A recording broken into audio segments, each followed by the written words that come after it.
Back in 2016, I was working at a roadside diner west of St. Cloud, Minnesota. Neat little place, had a bit of a 60s vibe to it but without the hairdo.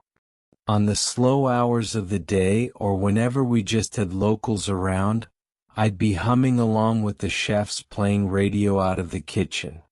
It wasn't an exciting time, but it was nice to have a workplace that felt like a second home. A couple of weekends a month, we had an all-night crew to serve passing truckers. You usually never had to do more than one shift though, and we got to make own schedules.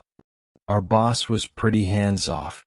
It was during one of those shifts at the first week of early summer that my life took a turn for the worse, and I didn't even realize it. We were used to having the occasional odd customer during those hours of the day. When this guy walked in, I didn't know what to think. He was about 6 feet 2 inches, bald and pale as chalk. He wore this worn-out t-shirt that looked like it had been on fire. With every step, he dragged his feet and collapsed in one of our booths, seemingly exhausted. I looked back at the chef and he just shrugged. Guy wasn't hurting anyone, but he didn't look like he was all there. But a job's a job, so I went up to him. "You all right there?" I asked. He looked up at me like I was speaking a foreign language, then sunk his head back down, gently shaking it. "Nah," he said. I don't think I am." He had this voice on the knife's edge between a hysterical laugh and a howling cry. He was trembling. "You need me to call someone?" "Call?"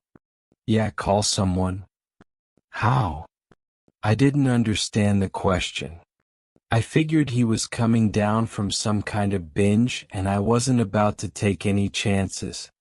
I asked the chef to get me a side of bacon to keep the guy calm while I called the police. As I slid the plate over to him, he sunk his face into his hands, sobbing. Thank you," he cried. Please?" I sat down across from him, instinctively reaching out to grab his hand. He let me. Even at a light touch, I could feel the scars on his palm and fingertips. Whatever'd happened to him, it must have been awful. "I can't go back," he sniffled. "Don't make me go back. I can't. Please, I can't." "You're not going anywhere." "It's okay," I smiled. "You're safe here." "Can you help me?" he asked. "Can you keep him out?" "I'm sure we can figure it out," I nodded. "Just eat up. It's okay." His fingers trembled as he tentatively bit off a piece of bacon. His teeth were black and he flinched. "I need time," he said. "I need time to run."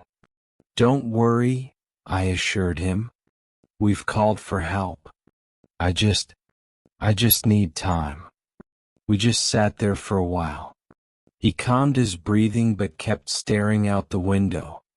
I could tell he was looking for something, or someone. All I could see was a road and a handful of moths.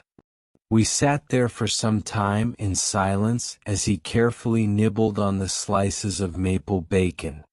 As 2 police officers entered the diner, he got up from his seat. He reached into his pocket and pulled out a small bundle of scrunched-up trash. A couple of singles, a plastic card, dirt, and something resembling animal bones. He tried to straighten out the bills, pushing them into my hands along with the laminated card. "I need time. I'll come back. Please." I didn't understand.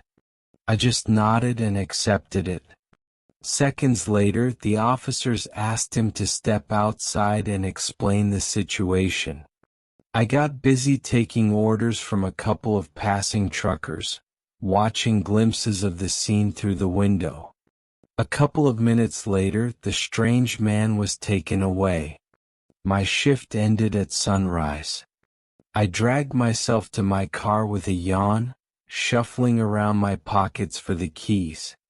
I hadn't thought much about the items he'd handed me, but I took a closer look.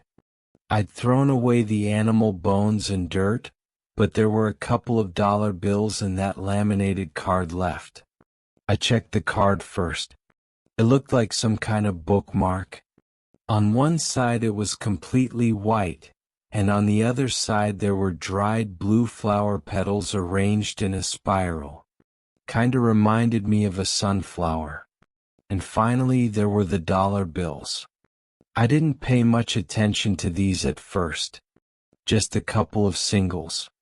But after a closer look, I noticed something unusual. There was a man on the bill that I didn't recognize. It took me a couple of Google searches to realize that this man was Walter Mondale, the man who'd lost to Ronald Reagan's second run for president back in '84. Why was this man on a $1 bill? Before heading to bed, I put the items down on my nightstand. In a moment of silent wonder, I looked out the window. What had that man been looking for? What had he been running from? There was nothing out there. Just a couple of moths.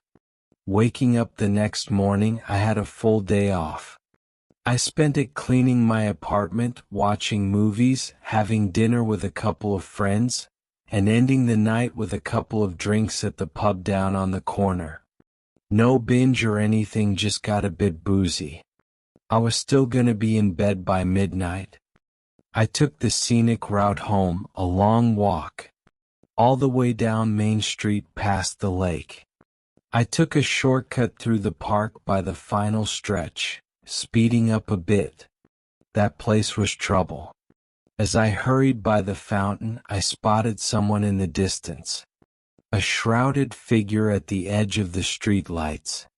I stopped to observe for a second, but as I did, the lights flickered. Coming back on, the figure was gone.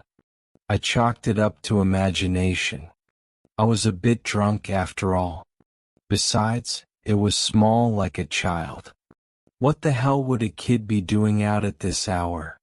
A couple of days passed. I didn't notice anything unusual, but I kept coming back to that distressing feeling of missing something important. Looking back at it now, I just feel dumb. He was there all along.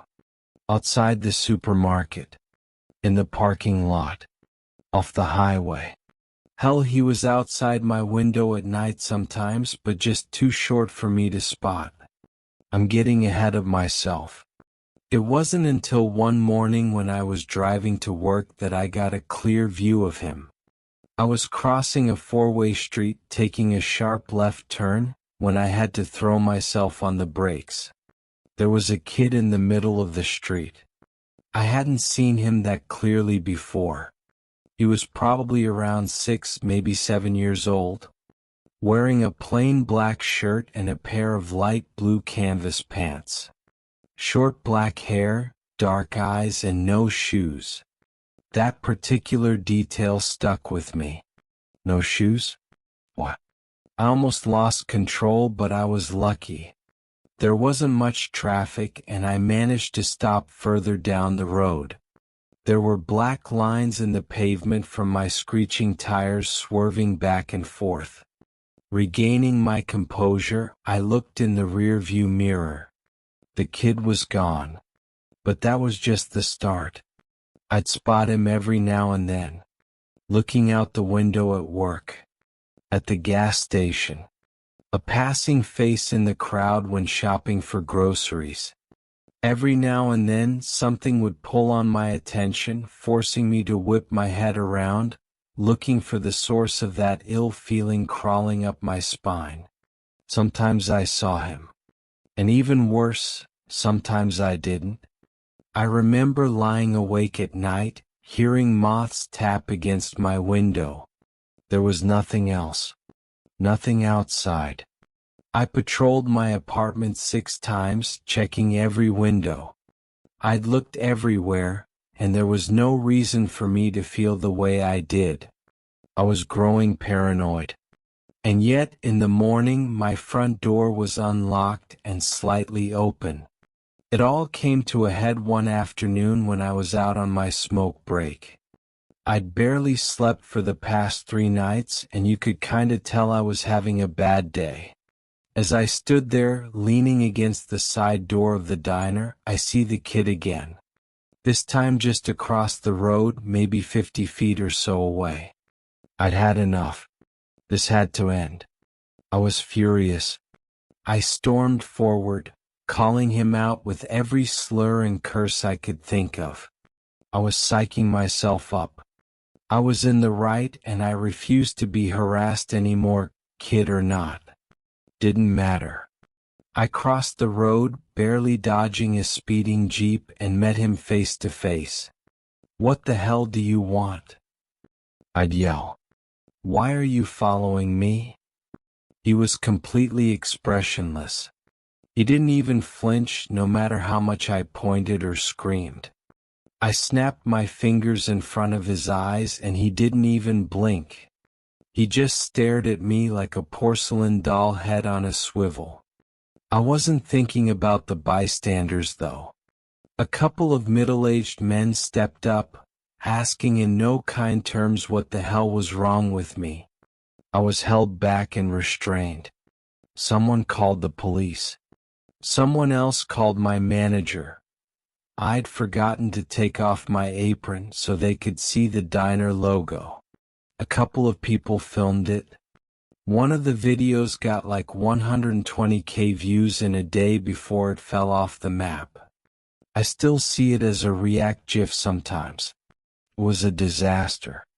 After a couple of officers came by to talk to me, he just disappeared into thin air. The officers took me down to the station. Not to detain me, but to get me away from the heated crowd. That car ride downtown sobered me up to what the hell was going on. I was being stalked by this kid, but there wasn't a living soul out there that would believe me. Well, maybe one. Maybe. I was asked a couple of questions and released within about half an hour. They told me to go home and sleep this whole thing off. That wouldn't be a problem. I didn't have a job to go back to anyway, according to the many texts I'd gotten. I had all the goddamn time in the world. I was just about to leave when something came to mind. The 2 officers who'd picked me up were still waiting by their car when I turned back to them. "Sorry, you picked up the guy I called in about at the diner, right?" I asked. "Sure did. You got any idea what happened to him?" The 2 looked at one another for a moment, shrugged, and turned to me. "Didn't have any ID and gave a fake name. I think they took him to psych." Psych. Well, he was saying some, strange things. There were interviews with The 2 quieted down and flashed me a smile. "There's not that much we can say." Coming home, I decided to get to the root of this. It didn't take me that long to find the place where the guy'd been taken. There aren't a lot of mental health facilities in this part of the country, especially facilities that accept involuntary subjects. But my eyes kept drifting back to the strange dollar bills he'd given me, resting neatly on my nightstand. They were so detailed. A bit old, sure, but that only made them seem more genuine. What the hell was he doing with a handful of clearly fake dollar bills? Like, what's the purpose? There had to be a purpose. That unnerved me. I managed to arrange a meeting. It wasn't easy, and I think a lot of it boiled down to the police having no idea what could make this guy talk. For some reason, he kept providing them with false information. Maybe a familiar face, for one reason or another, might make him talk. Just a couple of days later, I was putting my items in a metal bowl on the 2nd floor at a mental health institute in the next town over. I asked one of the nurses if I could keep one of my dollar bills. Apparently that was okay. I was shuffled through a couple of locked doors and escorted to an off-white side room. No decor, no locks. The guy was already there. He'd been dressed down into these neutral eggshell white garbs. It was strange seeing him in a lit-up room like this. I didn't know what to expect. Getting a closer look at him, he was probably in his 50s. It had been hard to tell earlier. I couldn't get over just how pale he was. It was almost a complete lack of pigment. It looked sickly. His thin arms didn't help. He looked malnourished. And yet he was smiling. "Hello," he said. "Hello to you too," I smiled. "You doing okay?" "Oh, I'm pretty good," he nodded. "Thank you." I sat down across from him and took out the dollar bill he'd given me. "I wanted to ask you about this." "For the bacon," he said matter-of-factly. "Excuse me? Sorry, was that not enough?" "No, it's—" I took a moment to compose myself. I had too many questions. He sighed, took the bill, and looked it over.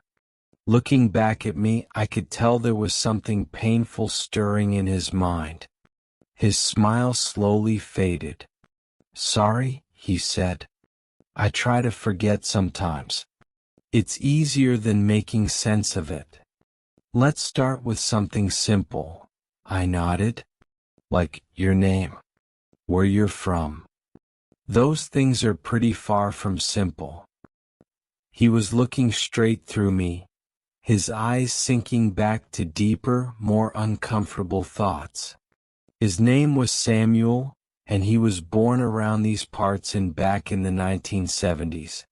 He'd worked as a telecommunications specialist out of St. Cloud back in the 90s. He had a wife, 3 children, and a 4-bedroom house. But that was all before, see, he explained. Then it all just what? I asked. What happened? He looked at me, opening and closing his mouth, looking for the right words to come out. Nothing happened. He shook his head, trying again. "It started with the street preachers," he said. "Hundreds of them marching on every city. All saying the same doomsday shit as always. World was dying. All coming to an end. I haven't seen anything like that. Then there were storms," he continued without skipping a beat. "Some would last for weeks, others longer. Entire cities would be flooded or torn apart. Earthquakes causing monster waves along the East Coast, sending shock waves all the way to mainland Europe. Then Yellowstone." "Yellowstone." "Yeah," he nodded.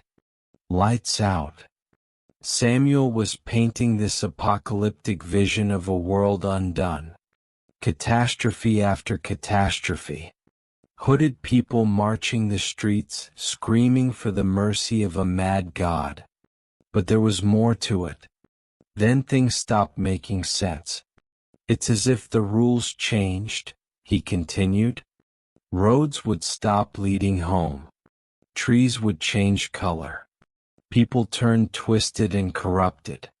Like, one of our neighbors couldn't eat anything but gunpowder.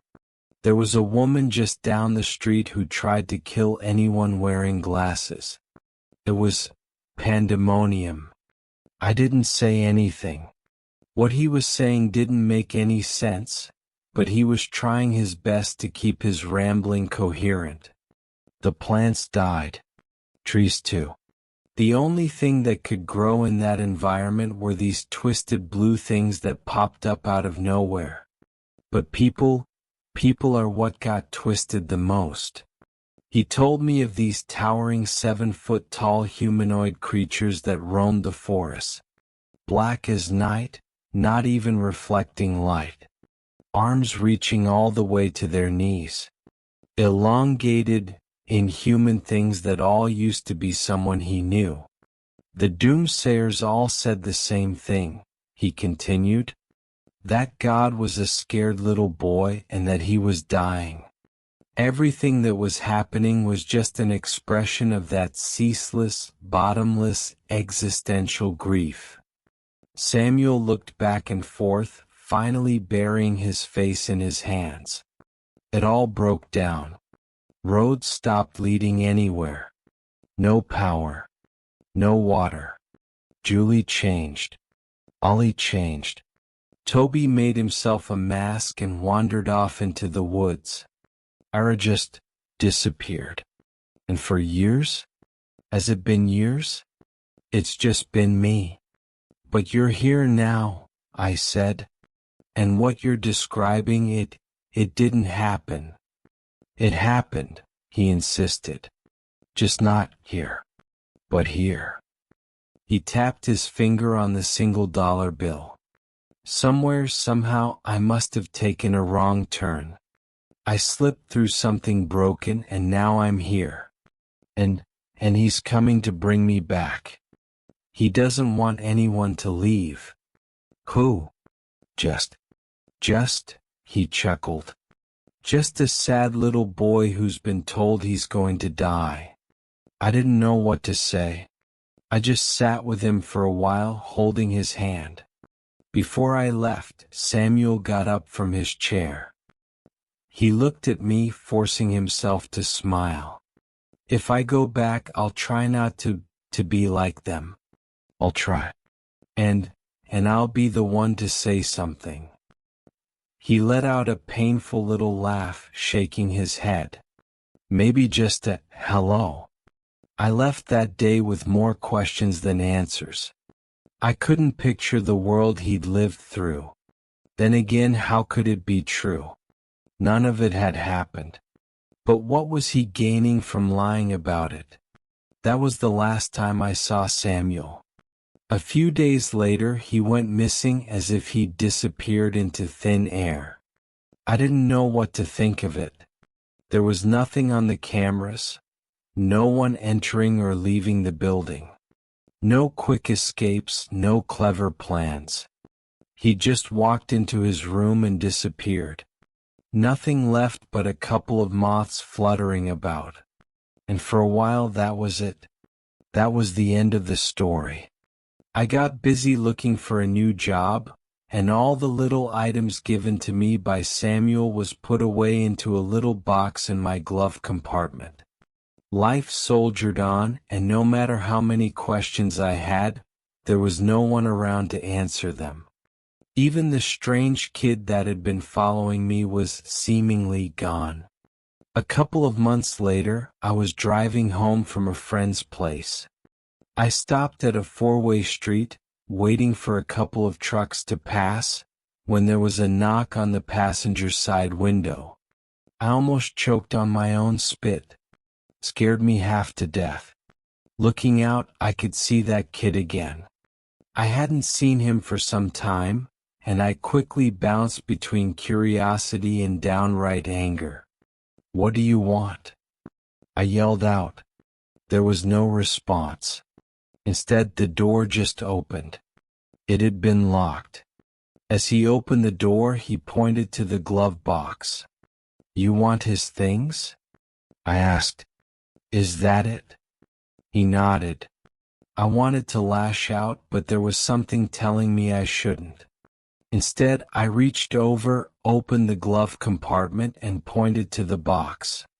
"Just take it and leave me alone," I said. "Get it over with." He reached in and grabbed the box.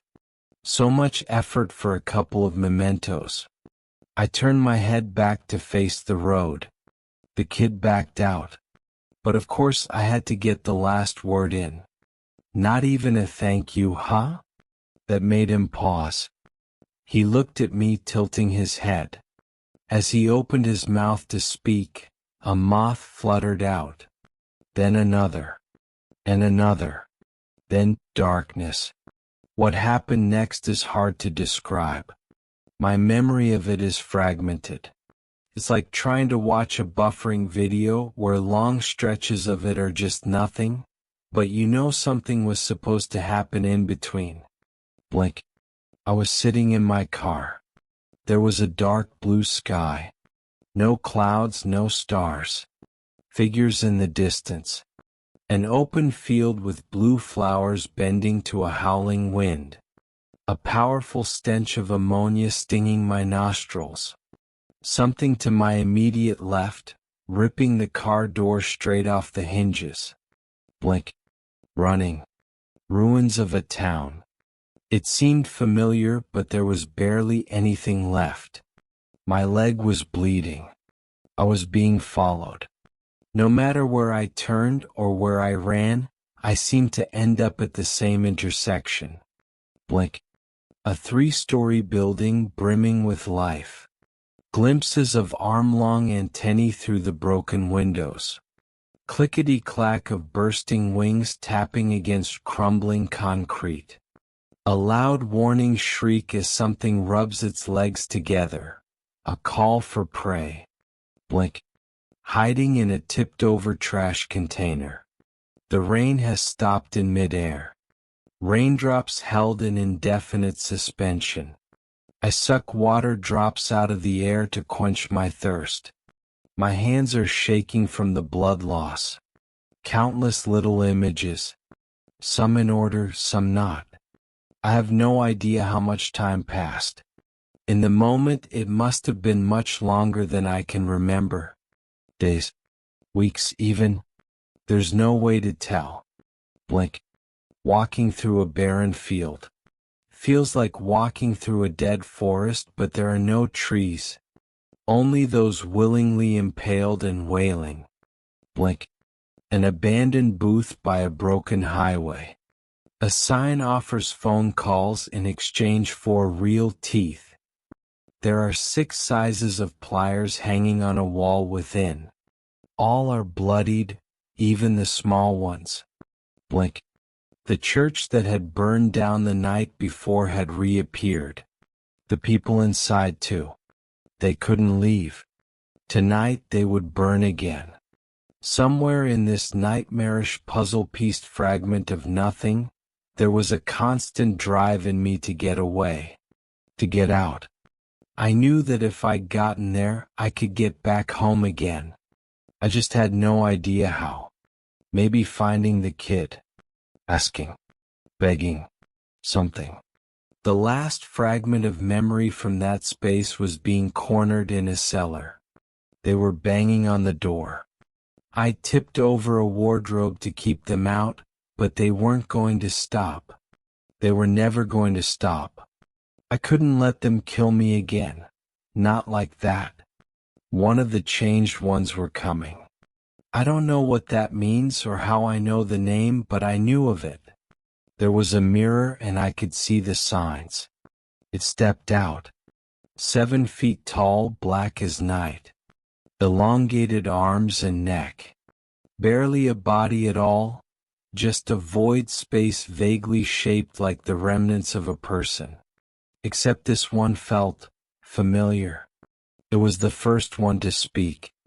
Hello. Blink. Running. A cold hand. If I squeezed too hard, my fingers went straight through it. I had to keep up. He was showing me something. Blink. They were flooding over the school bus, tipping it by their sheer numbers. Eruptions from the sewer grates. They were famished. Blink. An open field. Sunflowers facing me no matter where I turn. It's not far. Blink. I look back as I'm pushed over the edge. He looks just like the rest of them. They aren't angered by his betrayal. They feel nothing as I fall. In February of 2017, I was found by the side of the road. I'd been gone for months. My car was too. I came back with nothing but the clothes on my back and countless scars. I've been told that I didn't make any sense at first. I was just rambling nonsense. Or maybe it just sounded like nonsense to these people. Over time, I forgot more and more of these fragmented images. And the less I remember, the more I can move on. Still, I've written them down over time, and they paint an ugly, insane picture of what I'd been going through, some of which I myself have a hard time believing. Then again, I know myself well enough to see that there's no point in lying.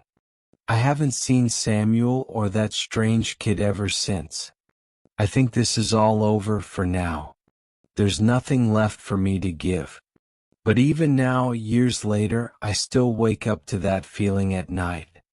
That there's something wrong or that I'm forgetting something. That there's something near that I'm looking straight through or past. And every now and then, I hear the flutter of a moth's wing, tapping against my bedroom window. And I think I know what it wants. It wants me to go back.